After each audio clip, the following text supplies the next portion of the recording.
Ibu bapak, saudari-saudara yang terkasih dalam Kristus, minggu biasa ke-18 ini,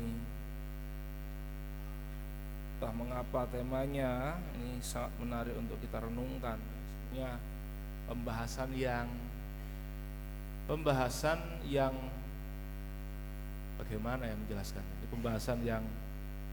pembahasan yang susah sebetulnya, susah. Karena temanya mengenai harta.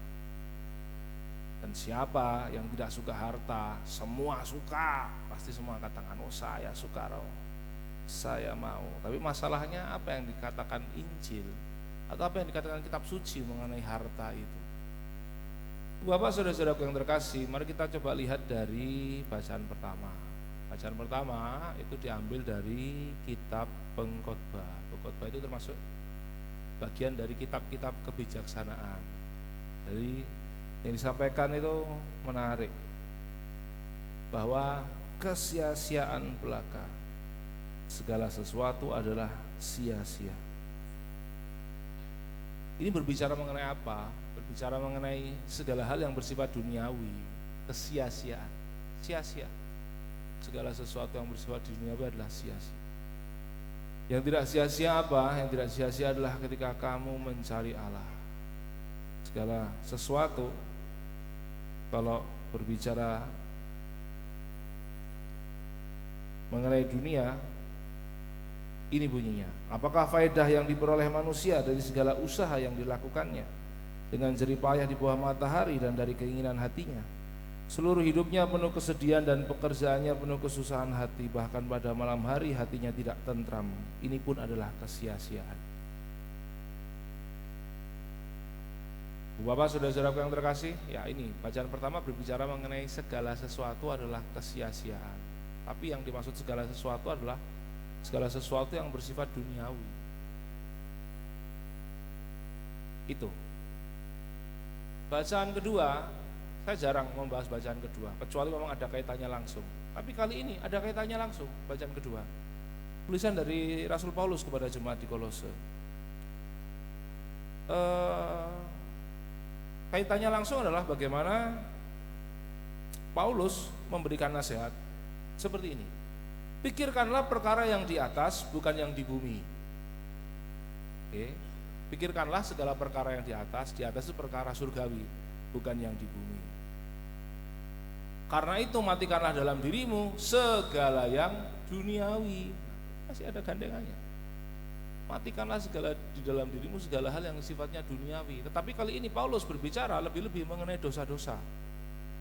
Kalau yang pertama tidak dijelaskan, bacaan pertama tidak menjelaskan apa halnya, tetapi mengatakan segala sesuatu adalah kesia-siaan, dan itu tentu yang bersifat duniawi.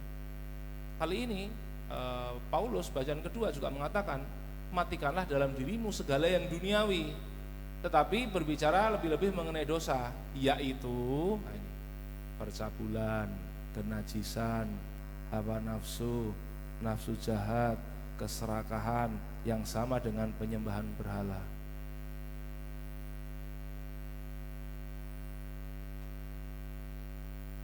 Paulus berbicara ke duniawi itu sebagai hal-hal yang sifatnya dosa, dan memang betul yang disebutkan ini semua.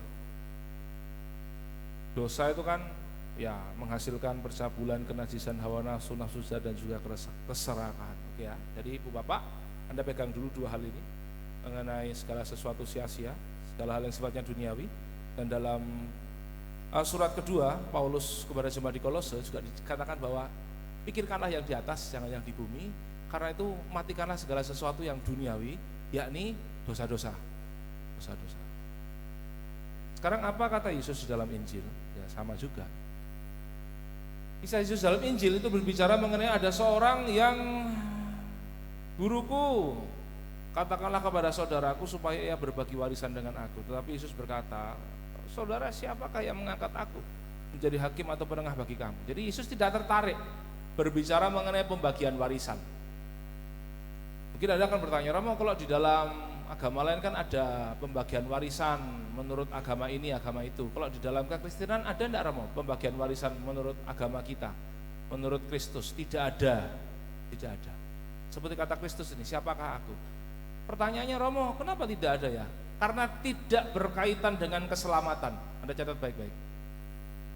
Romo, kenapa kitab suci ini itu dan kitab suci kita berbeda? Ada hal-hal yang dibahas secara detail sedangkan kita tidak. Karena bagi kita sejauh itu tidak berkaitan dengan keselamatan kekal, tidak diurus. Ini jelas-jelas. Maka di awal kisah dari ini, guru tolong supaya saudaraku tolong berbagi warisan dengan aku. Yesus kan, siapa aku sampai kau angkat? Bagi Yesus ini persoalan remeh-temeh, perkara warisan kok. Lalu Yesus memberikan perumpamaan. Nah, perumpamaan inilah yang kemudian jadi pintu masuk permenungan kita. Yesus mengatakan sebelum perumpamaan ya, berjaga-jaga dan waspadalah terhadap segala ketamakan. Sebab walaupun seorang berlimpah-limpah hartanya, hidupnya tidaklah tergantung pada kekayaannya itu. Kemudian Yesus memberikan perumpamaan. Saya rasa Ibu Bapak tadi sudah mendengarkan dengan baik, tapi saya akan ringkas secara padat. Ada seorang kaya, wah hartanya banyak, gudang penyimpanannya banyak juga. Lalu dia berpikir, wah ini uangku banyak, gudangku banyak, ini apa yang harus kulakukan lagi? Oh, tak bikin gudang lebih besar lagi supaya aku bisa menyimpan harta, menyimpan hasil panen. Nah, karena lumbung-lumbung ya, menyimpan di dalamnya semua gandum dan barang-barangku. Kalau sudah semua, nanti aku akan berkata kepada jiwaku, oh jiwaku, cukuplah hartamu ini banyak. Oh, kamu tidur-tiduran saja, santai-santai saja, ongkang-ongkang kaki saja, makan minum dan kamu foya-foya sajalah. Si kaya itu berkata kepada jiwanya, kepada dirinya sendiri. Tapi kan lalu Allah bersabda kepadanya, hai engkau orang bodoh, malam ini juga jiwamu akan diambil dari dirimu.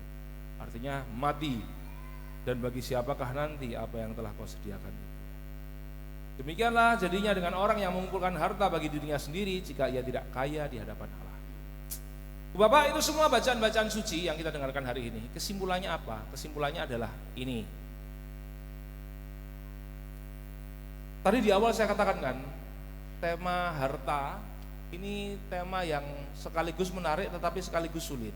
Menarik karena siapa sih yang tidak mau kaya raya? Wah, kita semua angkat tangan pasti mau.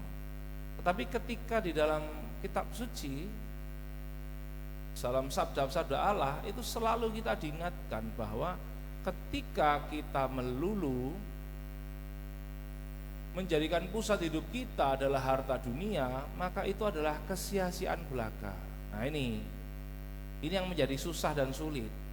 Kenapa? Ibu Bapak, karena faktanya kita tinggal di dunia. Pasti Anda akan susah untuk menerima bahwa bagaimana harta dunia kok dikatakan sia-sia. Ini kan menyenangkan dan bisa berguna. Iya betul. Tetapi saya mau mengatakan demikian, Bu Bapak, kepada umat beriman. Karena jangan sampai kita umat beriman salah memahami yang namanya harta dunia. Sebetulnya harta dunia, saya pernah cerita dulu ya. Ada seorang anak yang bertanya kepada saya di Kalimantan, anak kecil. Romo, katanya orang Katolik tidak boleh kaya ya? Itu kata si anak itu. Lalu saya terheran-heran, ini anak usia belum SD juga, mungkin kelas 1 atau bagaimana dia punya pertanyaan seperti itu kalau itu tidak berasal dari orang tuanya. Jangan-jangan orang tuanya juga salah paham, dipikirnya menjadi kaya itu adalah sebuah dosa di dalam gereja Katolik. Tapi bisa jadi orang berpikir demikian, Ibu Bapak, menjadi kaya itu seperti sebuah dosa karena ya, kitab suci ini isinya mengutuk kekayaan. Ini yang kita dengarkan bacaan Injil hari ini kan sama juga. Tetapi apakah demikian? Dan tentunya tidak demikian, Ibu Bapak. Saya mau mengatakan demikian bahwa yang namanya harta dunia, ketika kita masih hidup di dunia, kita perlu menggunakan itu dengan sebaik-baiknya. Dan sama seperti gereja, apakah gereja tidak butuh, kalau harta dunia itu adalah kesia-siaan, kalau gitu gereja tidak butuh uang, tidak butuh dana. Ya butuh juga faktanya, gereja ini butuh, kita butuh. Kenapa? Ya untuk kelancaran segala karya pelayanan ini. Jadi sekali lagi yang dimusuhi sebetulnya adalah bukan harta dunianya itu. Tetapi ketika manusia kemudian melulu hanya menjadikan harta dunia sebagai tujuan hidup utamanya, ibu bapak, saudari-saudaraku yang terkasih, maka itulah yang menjadi malapetaka. Itulah yang menjadi malapetaka. Ketika hanya melulu itu, ketika harta dunia menjadi ukuran satu-satunya Anda untuk bersyukur kepada Allah atau tidak. Misalnya, aduh riku gak sugih kayak tonggoku kuwi, wah aku wegah tidak mau bersyukur kepada Allah. Nah itu salah Anda. Karena Anda menjadikan satu-satunya itu ukuran untuk bersyukur kepada Allah. Karena kalau Anda mau membandingkan, ya selalu saja Anda akan merasa kurang. Anda akan merasa kurang kalau Anda membandingkan. Anda akan merasa kurang. Dan itu yang salah ketika Anda menjadikan itu satu-satunya. Sama seperti si orang kaya ini kan, tolonglah saudaraku supaya berbagi warisan denganku. Keinginan untuk memiliki harta sampai dimintakan kepada Yesus, tolong dibagikan. Kalau misalnya si pemuda pertama itu tidak mendapatkan pembagian warisan dari saudaranya, kira-kira apa yang harus dilakukan? Apa yang harus dilakukan oleh si pemuda itu? Apakah dia harus mengutuki Allah atau dia harus bagaimana?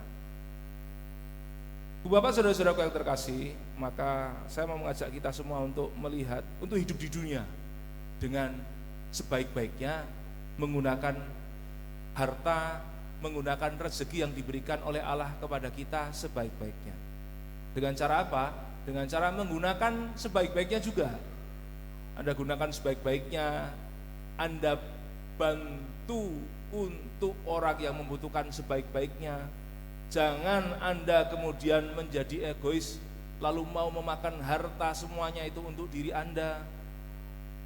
Ketika Anda kemudian egois terhadap harta duniawi yang sudah dipercayakan oleh Allah kepada Anda, yaitu menjadi kesia-siaan, itu menjadi malapetaka.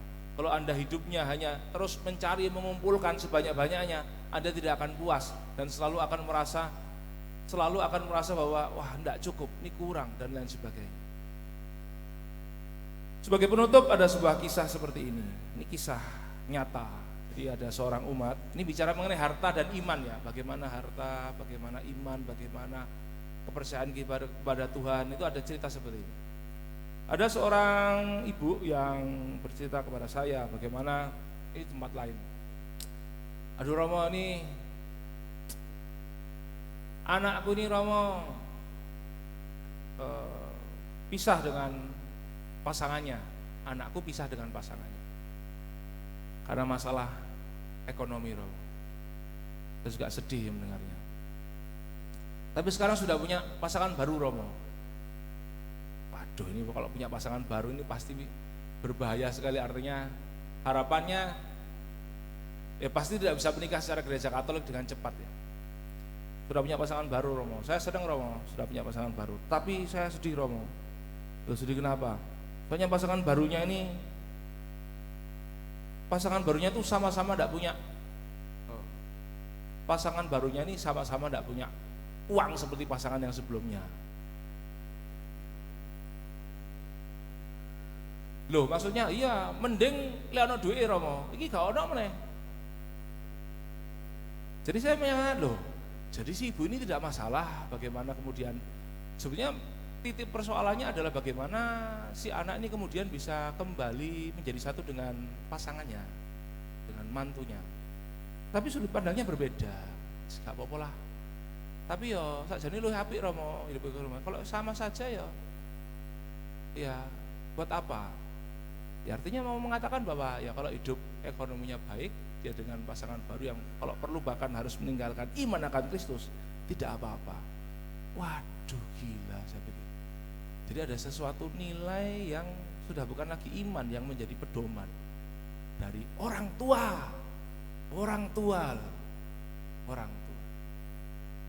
Tapi harta ukurannya ini fakta. Ya saya tidak bisa ngomong apa-apa, ya wis lah. Hanya bisa mendoakan yang segala sesuatu yang baik. Bu Bapak, itulah kenyataannya, faktanya. Jadi ini bacaan, sekali lagi bacaan yang menarik mengenai harta dunia. Ini menjadi permenungan Anda, silakan. Bagaimana Anda mencari harta? Apakah sampai Anda menghalalkan segala sesuatu, bahkan yang jahat, menipu, mengambil, merampok. Kalau sampai Anda itu lakukan demi mendapatkan harta Anda saat ini, itu juga jalan yang salah. Kemuliaan kepada Bapa dan Putra dan Roh Kudus seperti pada permulaan, sekarang, selalu, dan sepanjang segala abad. Amin.